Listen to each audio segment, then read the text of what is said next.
freeze!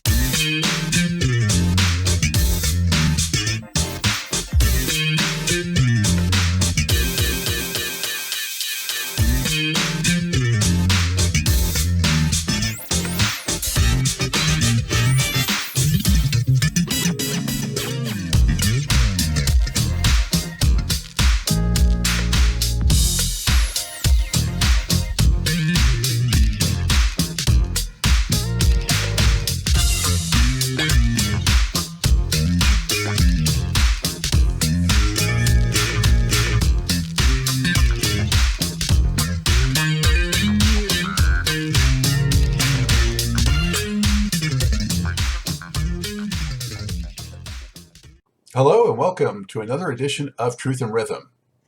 Brought to you by funkinstuff.net, this is the interview show that gets deep in the pocket with contemporary music's foremost masters of the groove. I am your host, Scott Dr. GX Goldfine, musicologist, creative arts journalist, and multimedia pro. Whether you're watching the video version of this show or the audio-only podcast version, I thank you so much for your continued interest and support in this show. If you enjoy this programming, there are several ways to help support Truth and Rhythm, as well as contribute to further enhancements and expansion, plus get some sweet perks and rewards in the process. First, subscribe to the Funk and Stuff channel on YouTube, which is where Truth and Rhythm lives, and be an advocate by spreading the word among fellow funk, jazz, and R&B music lovers. Second, join Truth and Rhythm's new membership program through Patreon, which features 3 tiers for truth believers, truth seekers, and truth crusaders. You can also submit a direct donation to the cause anytime at funkinstuff.net. At that site, which is loaded with awesome content, you can also purchase the book Everything's on the One, The First Guide of Funk. Shop for official Truth and Rhythm and Funk and Stuff merchandise, and use the Amazon links for all of your online purchases, which allocates a percentage to this show. Sponsorship opportunities are available as well. Contact me directly at scottg@funkinstuff.net. For those of you who go the extra step in supporting the show, you have my heartfelt gratitude for allowing us to continue to shine the light on those special artists whose quest is to find truth in rhythm.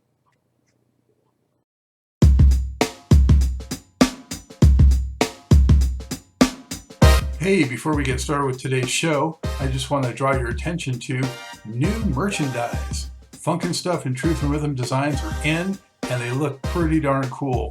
So show your support, help support the program, and show off some stylish merchandise and apparel. Only at the Funk and Stuff store.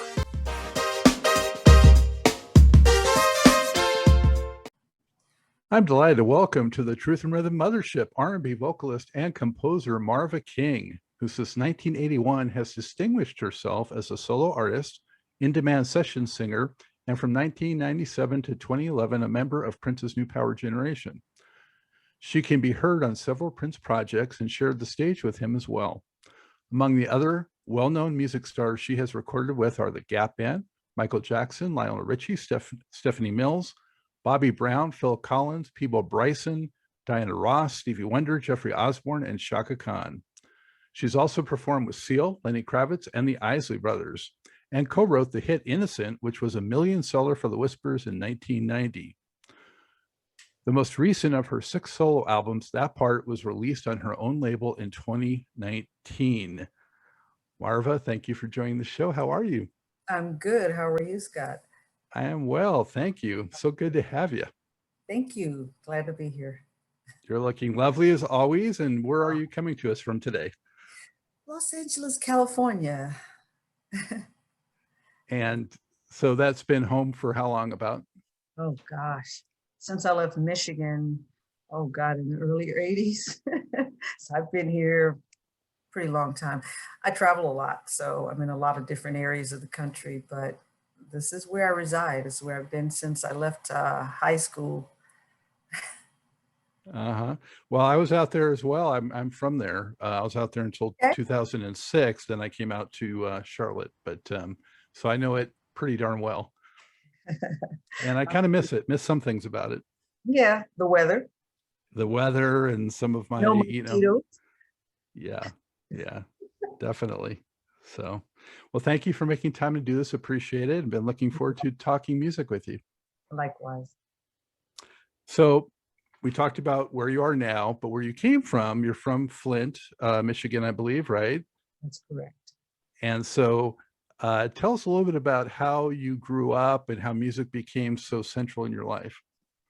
Well, I grew up in a musical family. Both my parents are singers. Well, my dad has passed on, but my mom and dad both were singers, songwriters. My mom is a musician. She's a piano player. And so I was always around the piano from an early age and watching quartets in the living room rehearse. Kind of remind me of that Tina Turner scene when you see them all in the living room with the band and all of them. So I watched that a lot, and I got a chance to see everybody perform, listen to the different voices, sopranos down to tenors and baritones. So I took in a lot of music by the time I was 3 or 4 years old. So that's our home. How our household was filled with music, a piano. Like I said, the band would bring over guitars and amps and things like that. So of course, I was very much attracted to it. Didn't know if I wanted to pursue it, but I definitely was enjoying it, growing up as a kid. And so that's how my childhood was until, gosh, till my teenage years. And I continued with music, but I kind of broke away from my parents and their tutelage and, all the programs and things that they would set up. Excuse me. But yeah, my life, it was already kind of dictated. I think when I came in the world, it was already dictated.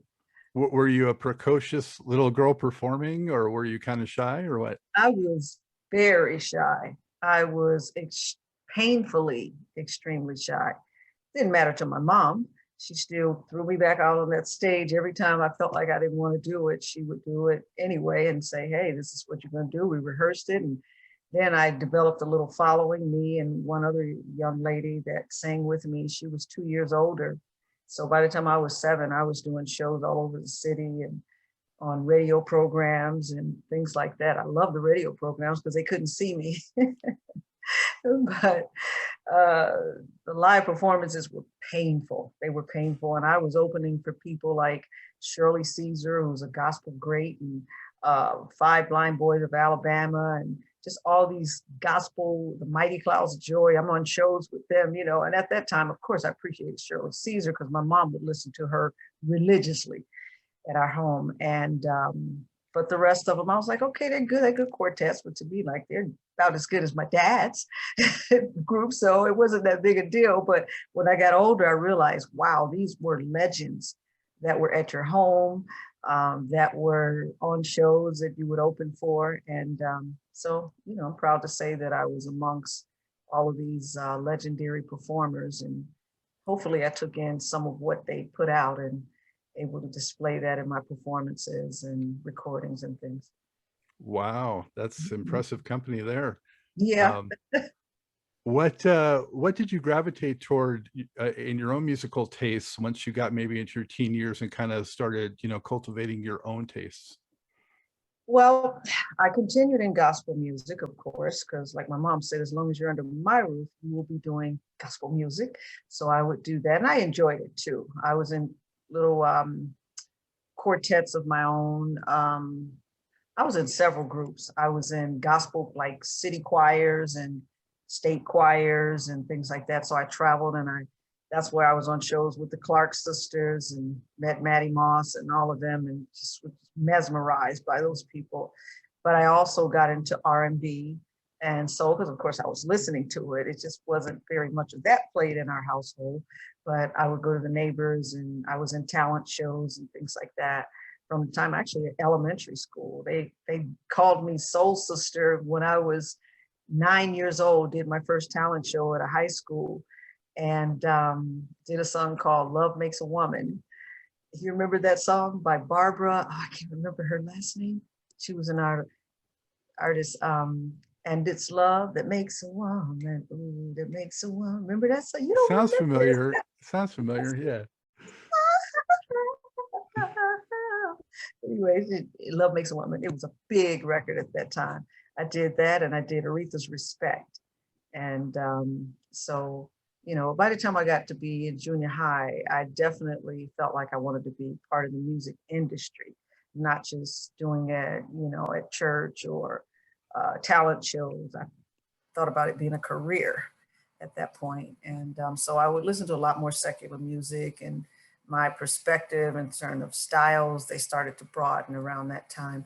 By the time I was in high school, um, I was a huge Stevie Wonder, Earth, Wind and Fire, Chaka Khan fan, Denise Williams, all those people, the Emotions. Oh, I was just in love with them.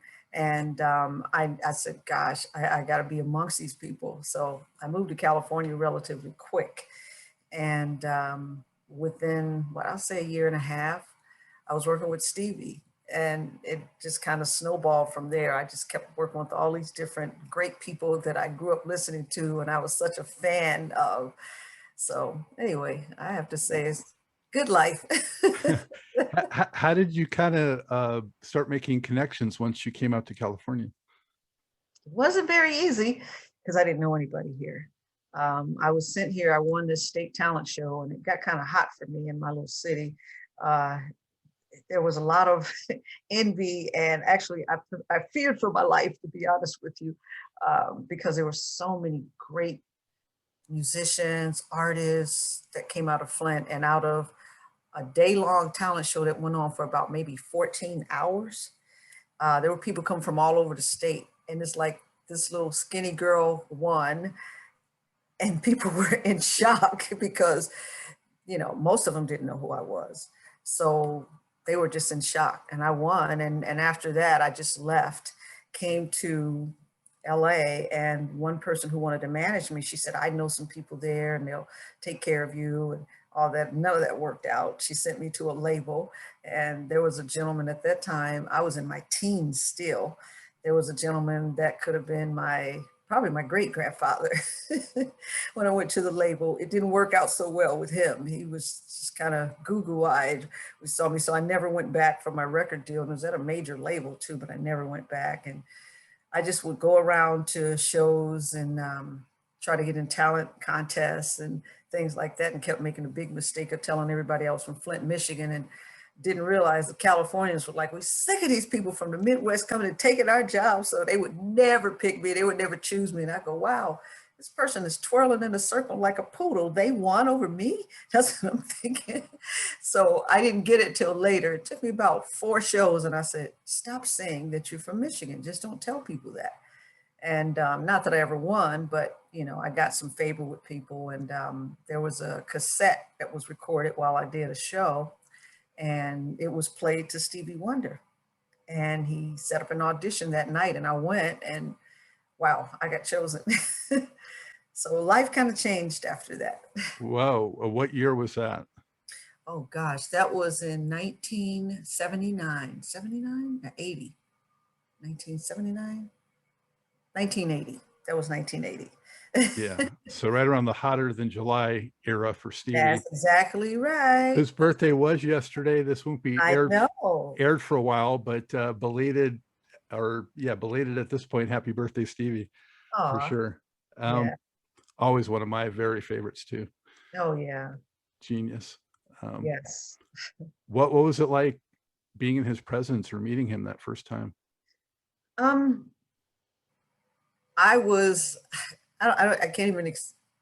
can't explain how I felt, because I was a fan. And to be honest with you, it's not arrogance, but I just wasn't a fan of many artists, most artists growing up. I could appreciate artists, but music was around me so much that, I don't know, it's certain people that I really gravitated towards, and he was one of them. And I had just read an article 4 months before I met him about Denise Williams and how she started with him and everything. And I said, wow, I wish that could be me. And when I had the opportunity, and I said, this is really going to happen. It's like I spoke it into reality, and I just stood in the room. I was so nervous. And the band was watching, and they all were quiet, and I said, okay, I am so scared. But when he sat down at the piano and started playing and said, what would you like to sing? For some reason, I don't know, the calmness of his voice or whatever it was, it just kind of soothed me, and I could relax enough to think again. And I told him the two songs, This Masquerade and Yesterday by the Beatles. I said, I want to sing those. And I did. And I got a standing ovation by the band. And I was like, oh my God, he really liked me, or they liked me. And he said, don't get the big heads. And I said, oh God, no, are you kidding me? I'm thinking I'm in front of Stevie Wonder. So even after that, though, you know, of course, he has eyes everywhere. And his set of eyes that he relied on the most was his road manager. And he said, she looks really young. I don't know. We need to ask her a few more questions. And he said, really? He said, yeah. So when we started to talk afterwards, because I wanted to know, what are you thinking? You know, are you interested in using me or just what?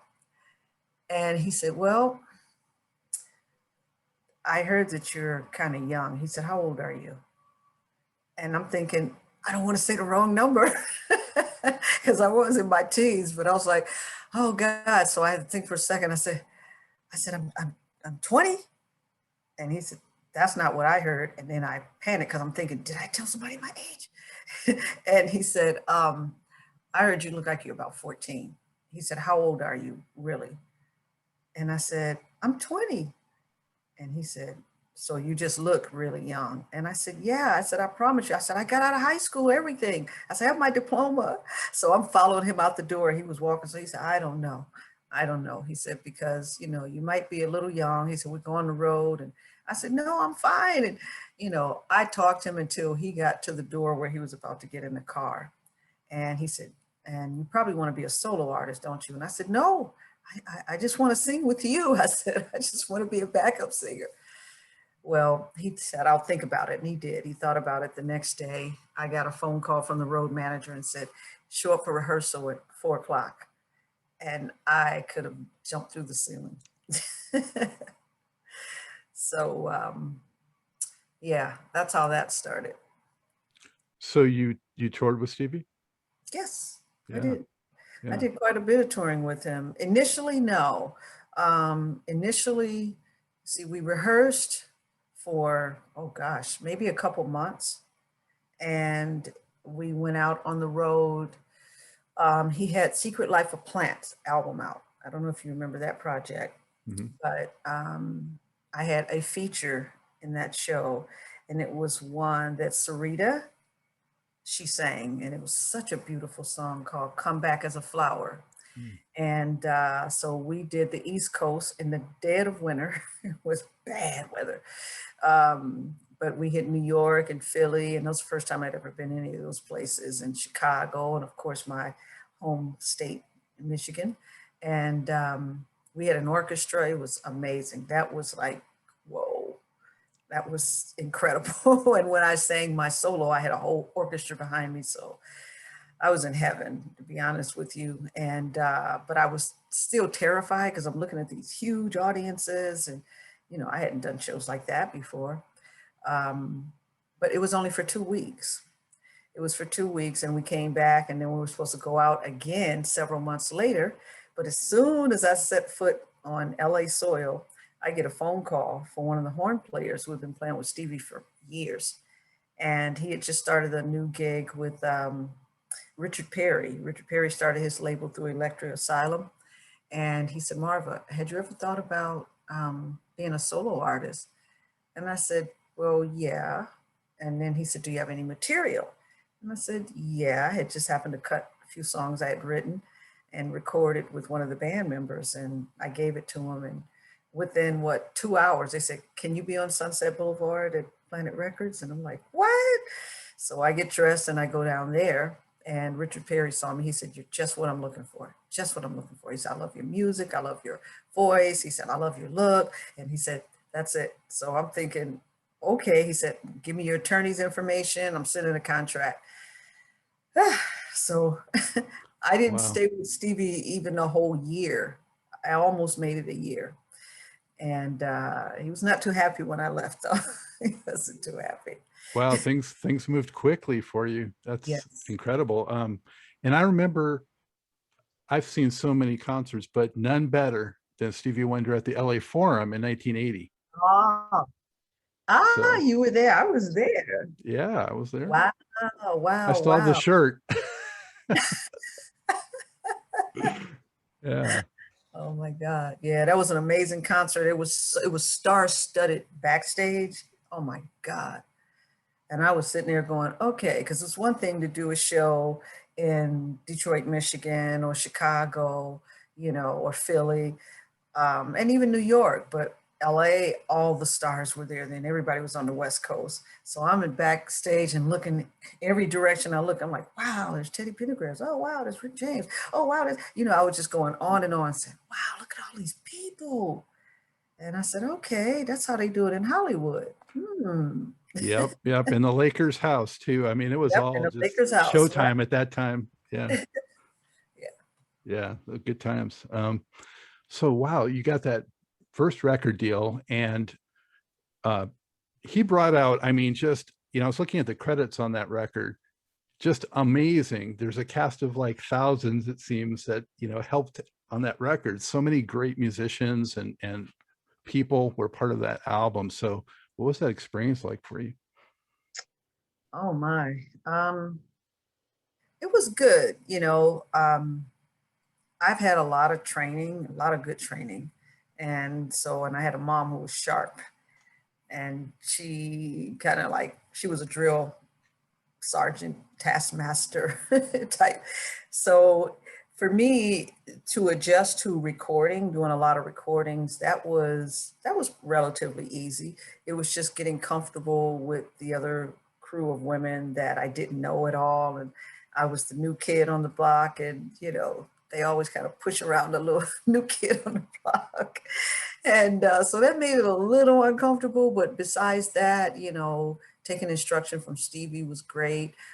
Meeting like we did. Matter of fact, before we did his project, we did Jermaine Jackson. We worked on him. We did Let's Get Serious. Remember that song? Oh, yes. That was the first song that I actually sang on that was big, that hit the radio, So it was good. I mean, it was a learning experience. But we kept a lot of late nights. Stevie don't pay attention to time in that regard. So we were up a lot of late nights, and I had to adjust to that too, because I'm still an early morning girl. I get up 5, 6 o'clock in the morning, I'm up. And so early riser, earlier to go to bed, But it was good. It was a great experience. It was my introduction into the recording industry, which I ended up pursuing quite a bit more afterwards. So Feels So Right, or Feels Right, 1981.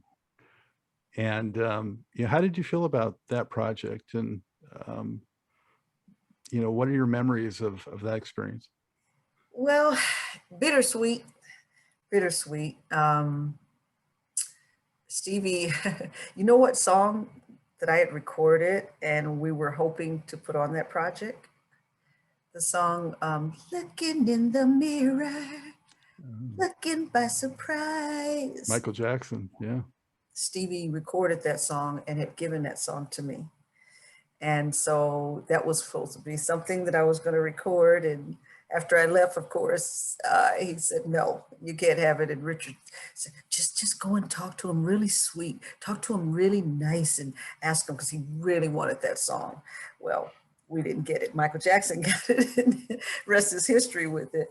But we had a lot of songs. I thought it would be more of a combination of funky R&B along with some of the pop-ish R&B. And of course, since Richard was a producer and he was very known for pop records, we were a little pop heavy, and that wasn't really my choice. I can appreciate it more now because no matter what, there is a fan base for that. And I got a lot of fans as a result of that project, but it was a lot of hard work. It was grueling in that Richard, sometimes I'd have to do the same vocal 20 times, which a lot of artists have done that, but it was That was my first project. So I was like, wow, we got to record it that many times. And what's different from the last 2 or 3 or 4 or 5 takes? I don't understand, but okay, I'll just keep singing it over and over. And so many months later, we finished the project. And you know, I don't know. I didn't know how I felt about it at that time.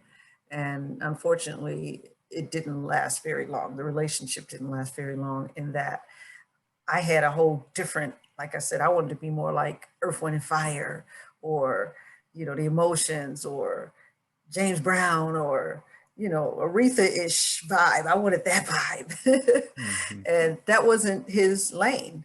So, you know, I think I probably, as a youngster, I probably should have done my research a little better. The internet wasn't around so much then. I mean, it wasn't at all, but it wasn't around. The research would have been word of mouth or me just making inquiries. And I didn't have the mindset for that. I was just happy that I was offered a record deal and that it was through a major label. And this is a award-winning producer. And, you know, I met oh gosh, why am I going blank?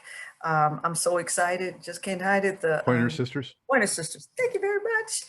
Yeah, I met the Pointer Sisters, and so I was around them. I met Burt Bacharach and Carol Sayer, and who else did I meet? Bette Midler. I met some great people around Richard. Oh boy.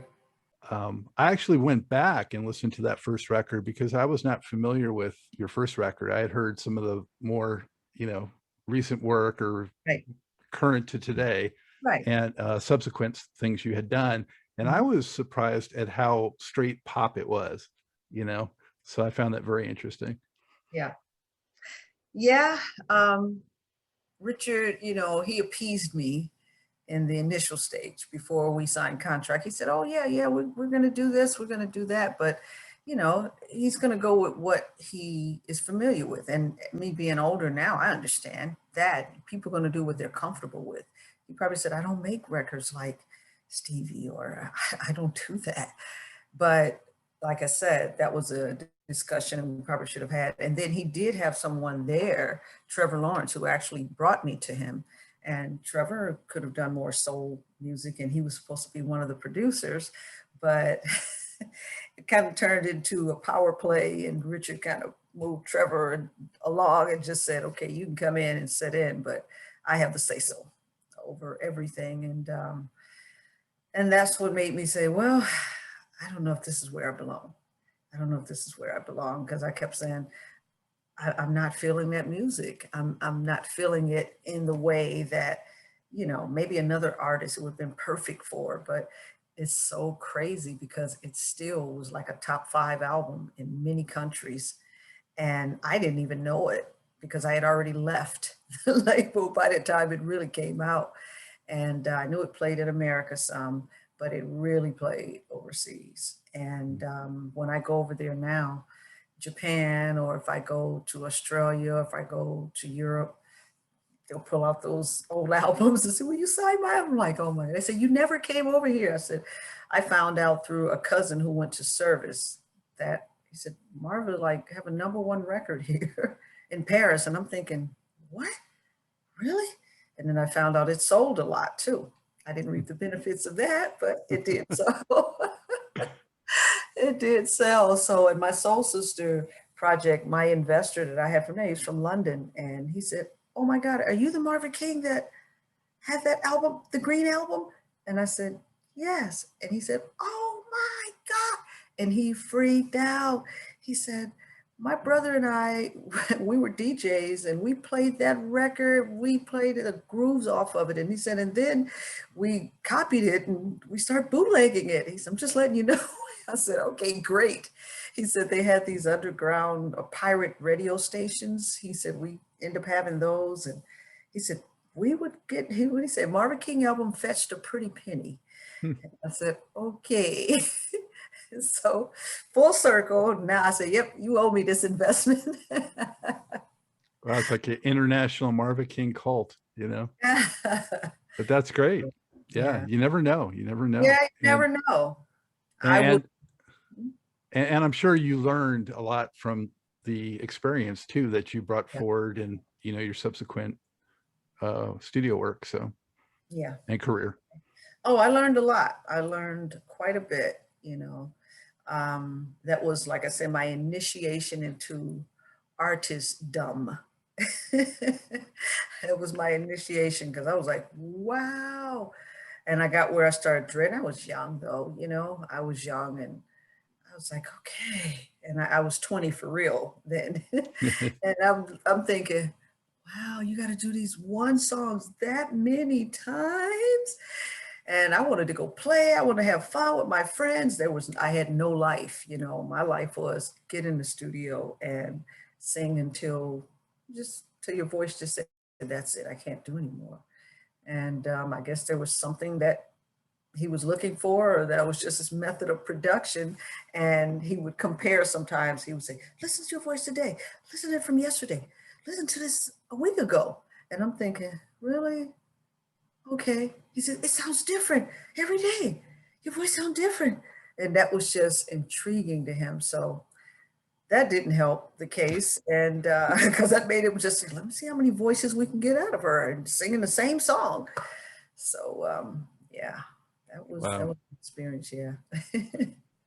So Marva, then how did you transition from that to doing a lot of, you know, background sessions work? Well, from there, some of the people that I actually hired on my sessions were some of the big backup singers like the Waters. And then they started calling me for work. And then another person named Alex Brown, she was singing with Stevie when I came. She used to be part of, what was it, the Raylettes? Or did she work with Ike Turner? No, she worked with the Raylettes. And she had many friends with Ike Turner. They were from that old school clan of people. And so she would send me out on a lot of sessions and I would be on there with her sometimes. And then I started meeting a lot of producers and writers that they just liked my voice. They liked the tone of my voice. So I started getting a lot of calls and that didn't set too well for the backup singers because before you know it, I was quite popular and in demand as a backup singer because one, I'm very quick. I can do many voices. I can sing. My register is pretty, you know, my range is pretty wide. And so I could go in a studio and kind of record the whole thing by myself, or I could blend in and do whatever part is missing, you know. So that kind of, that was good and it was not bad. It was good for me, but the other singers was like, this is kind of not fair. She's taking our jobs or she's taking our work. So it kind of created an uproar in the session industry, but it worked out in my favor because what ended up happening was a lot of the producers, they started calling me by myself. Like the Waters called me for a Maurice White session for Earth, Wind and Fire. And he What, heard what, me. what was that like after you had idolized, you know, Oh Earth, my Wind and God. Fire and those associated acts all those years, like you told me? Are you kidding? I was like, once again, over the moon, just over the moon. I was a little calmer with Maurice because by then I'd been around Stevie and Jermaine Jackson and, you know, people like that that I idolized growing up. But it was great to be in his presence. Same thing with Maurice, very calm spirit, calm energy, you know, taskmaster in the studio, but he knew exactly what he wants, you know, opposed to Richard. Richard was guessing, I think, a lot of times. He's like, just keep singing and I'll know it when I hear it. But people like Maurice and Stevie and, you know, some of the other people I've worked with, they know. They're like, I'm looking for this. And then they'll say, they could tell you, I want this, or I want this kind of tone, I want this kind of breathiness, or I want a full voice, or they know exactly what they wanted. So Maurice was that, but he was serious in that studio. He was nobody's joke, but he must have loved my voice because the next day he called for me and it was without the Waters. So he continued to call me by myself from that point on to work with him on projects. What So are that some of I'm sorry, what are some of the projects that you did work with him on?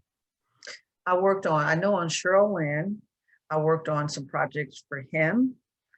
for his solo album. And I'm trying to remember, there was probably like 3 projects, 3 or maybe 4 that we worked on around the same time. And then some years later, I came back and worked with him again, like maybe 3, 4 years later.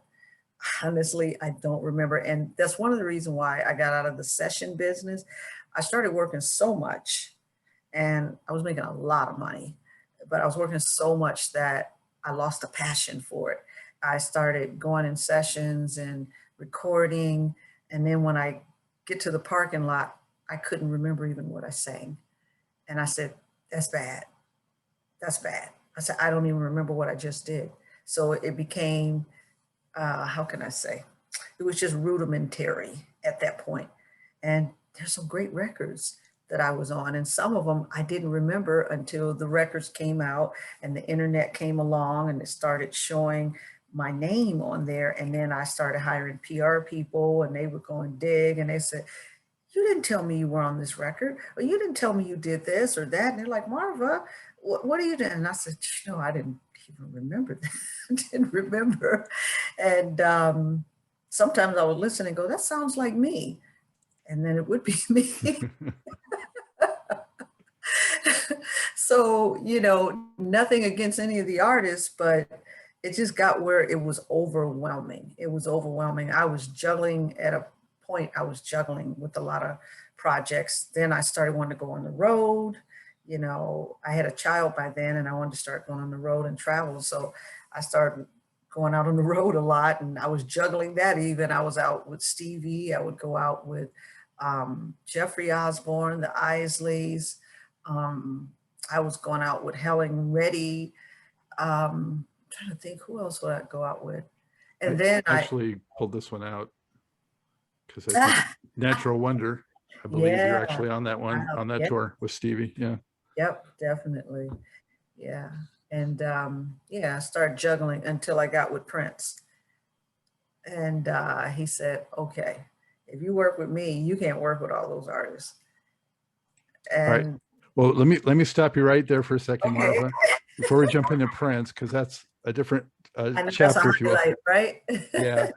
I wanted to just mention a couple of the projects that you were involved in and see if hopefully you do remember these ones that I wanted to mention. The Gap Band, you recorded with them early on and you were on their most successful albums that had all their big hits. Mm-hmm. And I saw you were listed for Gap Band 4, which to me is by far their best album that has Outstanding and, so many great tracks. And I have had Val Young on before, and I think she was on that project too. And do you remember working with the Wilson brothers at all? Of course. Are you kidding me? Yes, I worked with the Wilson brothers. The Wilson brothers used to come by my house and eat up my food or eat up my mom's food. So yeah, of course I worked with them and I remember it. Definitely. It's so funny that you would ask that because another friend from way back in the day, matter of fact, she's the one who introduced me to the Gap Band because she was dating one of the brothers and she took me by the studio and I ended up meeting their producer / record company owner, Lonnie Sims, and I started dating him. And before you know it, I was on all these records and he said, oh, you can really sing. And I had a record deal. I had just gotten with Richard at that time. And he very strongly tried to get me to leave and come to sign with Total Experience so I could be on their record label. But yeah, I sang on a lot of records. Boy, that used to be some funking good times. Yeah, I mean, that's just very shortly, or actually the first one is before your solo record came out, but your first one. So I'm thinking you're doing that thing with Richard Perry that's so pop, and then over here you're doing serious funk with the Wilson brothers. Right. And I didn't meet them until I signed the record deal with Richard, but it took that long. That's why I said with Richard, everything was so methodical and it was extended. And so they were cutting, they were going in, cut, done, put it out. So yeah. But yeah, I had one world over here and another world over there. And that was Lonnie's point, and I got it. And I said, but I signed a contract. I can't just walk out of the contract. Little did I know I could have, because they signed me underage. And I could have just walked away. I didn't know that. And I don't think their business affairs thought about that either. And that's actually how I got out of the deal. The attorney said, "Oh, did your mother sign?" I said, "My mother wasn't here." And he said, "Oh, you were a minor when you signed that." And he said, "They didn't think to get." I said, "I guess not. I didn't know." Hmm. But yeah, we were funking, and I used to have a ball over there because Yarborough and people were over there. I sang on some of their product, and he had this other artist called Goody. I don't know whatever happened with Goody. Goody was really interesting, very unusual. He was like a comedic music artist. So he had comedy, everything was comedic about him. It was really funny. But anyway, I had a great time over there. And you've worked a lot with Lionel Richie, right? Yep.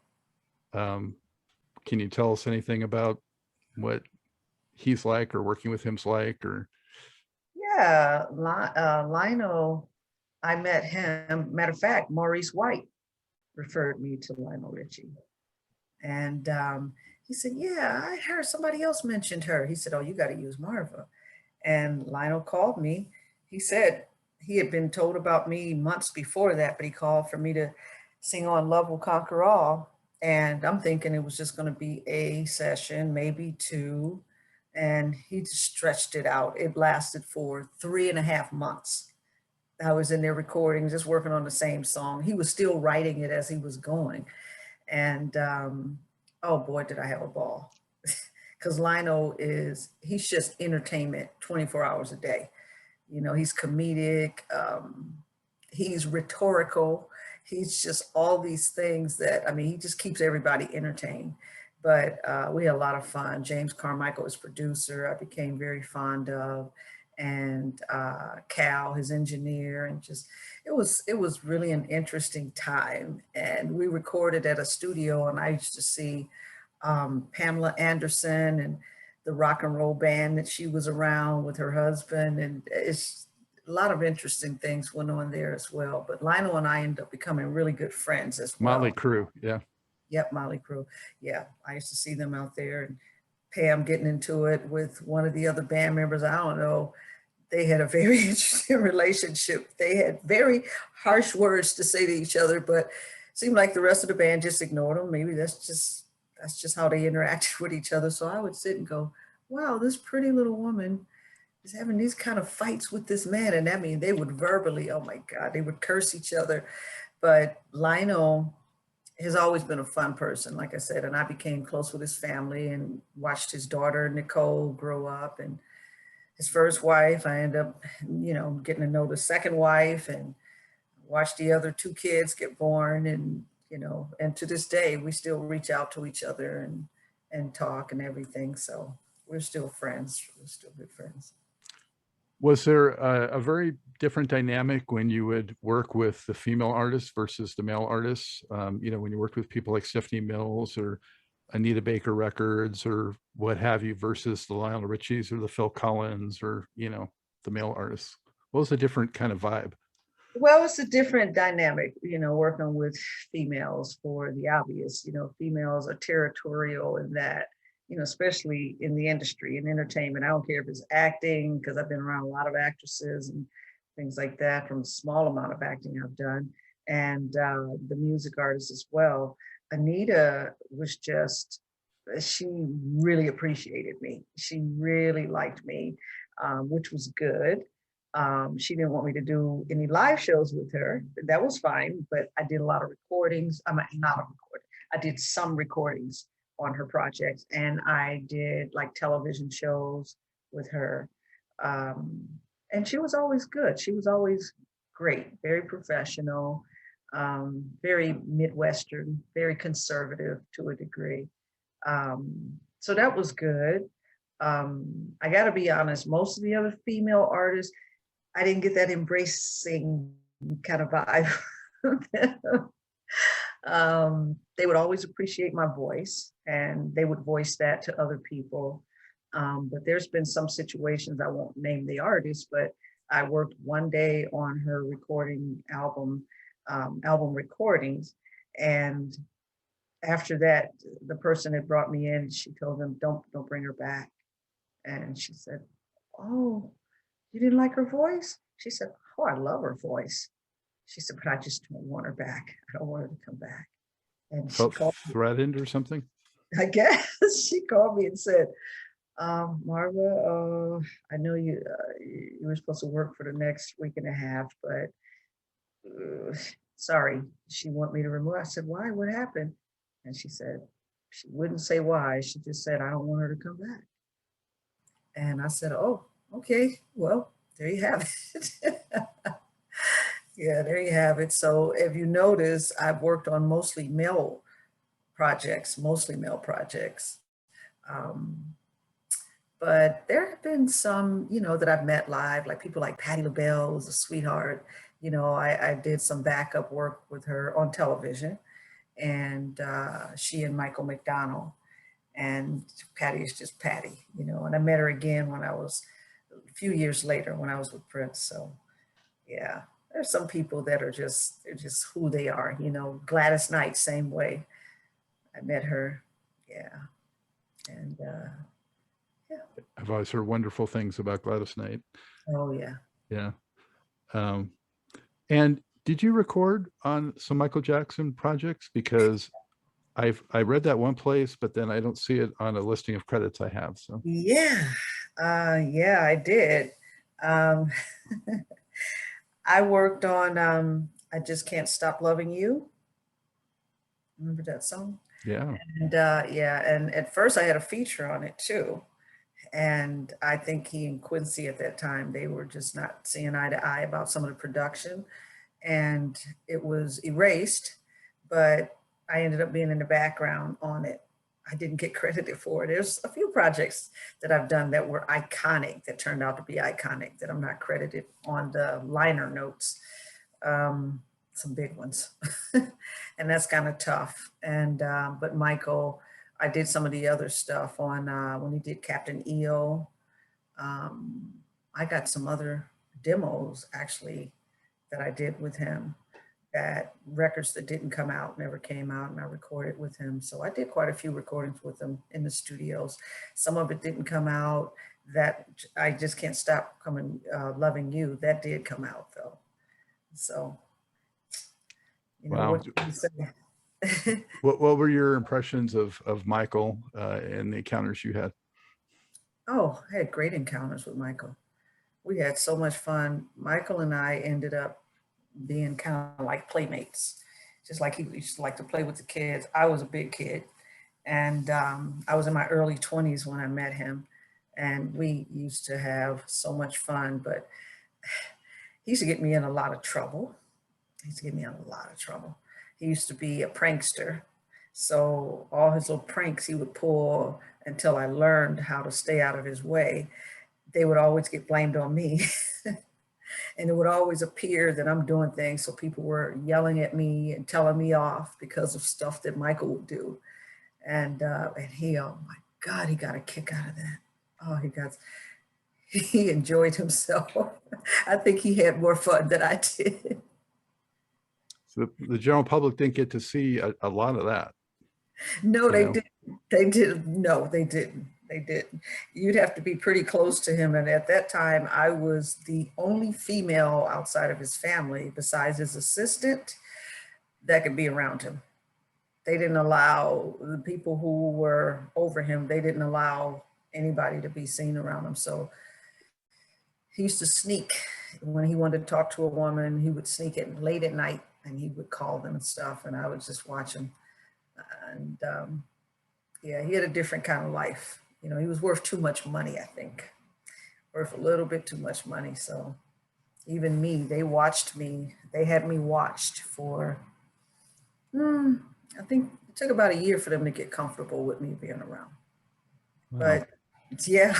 But you were in that little circle.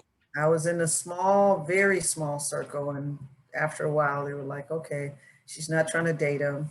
And because he actually hit on me when I first met him, and I was like, oh my God, Mr. Got to Be There, and never get to say goodbye. Are you kidding me? That's how I felt.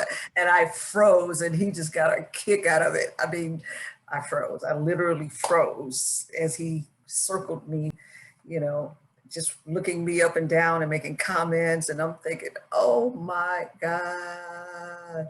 And You're he like in almost, the Thriller video.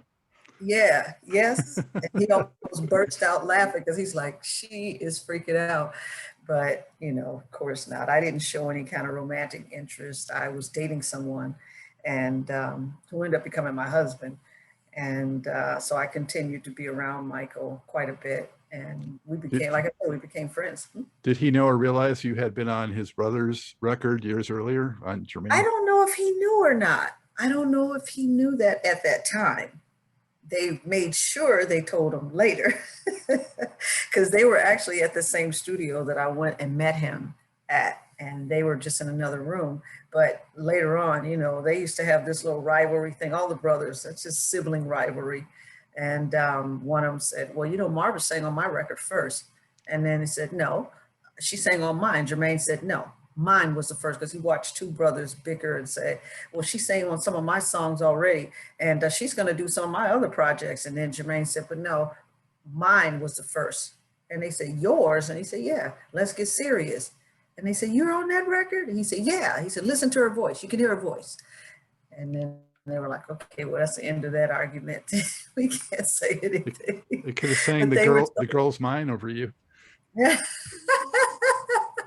They were very competitive, but they ended up becoming like brothers, you know. They ended up becoming like brothers with us. And same thing with Michael. He was a great person, great, very kind heart. And I just watched him, just how he was with so many people. He cared about people so much, probably too much. And children, he loved children. He just loved to see them happy. He loved to see them happy. So he had so much stuff set up, and that ended up being his demise. It worked against him because he started making business moves that wasn't probably conducive to other people's plans and stuff. So kind of got himself in a mess, But my God, he was a great man. That was a great man. I've never seen anybody with a heart bigger than his. It was like not even real. It just wasn't real. And I had a feeling, I said, somebody this loving and this kind to other people, I said, there's not people that are like that everywhere you go. And I said, all it takes is for the wrong people to see a person like that. And the thing was, on one hand, he was this humanitarian who just loved deeply with his heart. But then on the other hand, he was a very shrewd businessman. He was very sharp, very astute. And those two things, I guess, in most business portfolios or platform, they don't go together. You're either shrewd and kind of hard-nosed and you try to show no emotion or whatever, or, you know, there's not both. Typically, you don't see those kind of things in unison. And that's what he was. That was one side of him you saw that played, and he was a kid, and oh my God, we used to play with Teddy Ruxpin dolls, and we used to just laugh. Oh, we just had so much fun. And but then, like I said, that other business side, I didn't see that man too many times, not often. That was that other hat that he would wear behind closed doors, and he would do business and he would make business deals, and he was very quiet about it. And he made some iconic moves. He made some revolutionary moves, you know, and that doesn't always sit with people, because then there's interference with revenue. So, but he earned it. Should have been rightfully his. That's why I'm happy to see his children benefiting from it, and his mother and even his brothers. Everybody's doing quite well as a result of what he accrued. Too bad he didn't get a chance to enjoy it like he should have, but he didn't. He was always on the run. He was on the run. So, but I appreciate him after my heart mended, because I was heartbroken when he died. But after my heart mended, it's like now the legacy, and you know, I've had dreams about him where he's just having a ball in his afterlife. He's just having a great time. So I said, okay, that's what you deserve right there. And you left your legacy. Yeah. Wow. Thank you for sharing that, Marva. I have this here, which is Conversation Piece, which I believe you're on with Stevie. And as far as I know, this is the only studio record of his you're on, or were you on other studio records of Stevie's? Well, on Hotter Than July. You're on that one. Hotter Than July, yes. Yeah, Master Blaster. Yep, that's distinctly my voice. So, all right. Yeah, that's a milestone right there. That's yeah. So yeah, that, and let's see what else with Stevie. I recorded a lot of songs that he still to this day have not put out. There's still so many songs he has. Prince had a vault. He has a vault, and I don't know what's happening with those records. Great stuff. He hasn't put out a record since 2005, so. That's Steve. Yeah. I tried to get him last year I said, let me write something for you. And he was in the studio. I went to the studio. No, that wasn't last year. That was 2019. My birthday, 2019. I went to his studio. Well, he called. I thought I was done partying because they had a birthday party and I performed. And his cousin, who is his assistant, she said, Marva performed here at this club. It was a birthday. He said, oh, really? So she put him on the phone and he said, come on down to the studio. I'm thinking, oh, I'm so sleepy. I said, okay, I'll come. So about midnight, I go down to the studio and he was in there making a record pen. And I have pictures. Matter of fact, on my social media right now, I posted the picture where I'm kissing him on the cheek. I saw that. That was a great picture. The night of my birthday, and I went in the studio with him, and he had some new instrument because he's always getting new stuff. People are always sending him things, and he was like a sitar, and he was playing that and enjoying himself, and he was recording, and I'm sitting there going, "Okay, Steve, I bet the world probably won't hear this anytime soon because he's always recording," and he just file him away. I don't know. I don't get it. I mean, I see this a lot with artists after they become like mega platinum sellers. I don't know if it's the fear of whatever, or they feel like it's not good enough, or I don't know. Second guessing themselves way too much. Yeah, way. I find myself doing that sometimes, but not to that degree. I mean, there's songs, I'm like, that was a great song. And this one was a great song. And that one was, and I'm it becomes like, paralyzing after a while. Yeah. And then I can't get attached to any of them because I'm like, you're never going to put it out.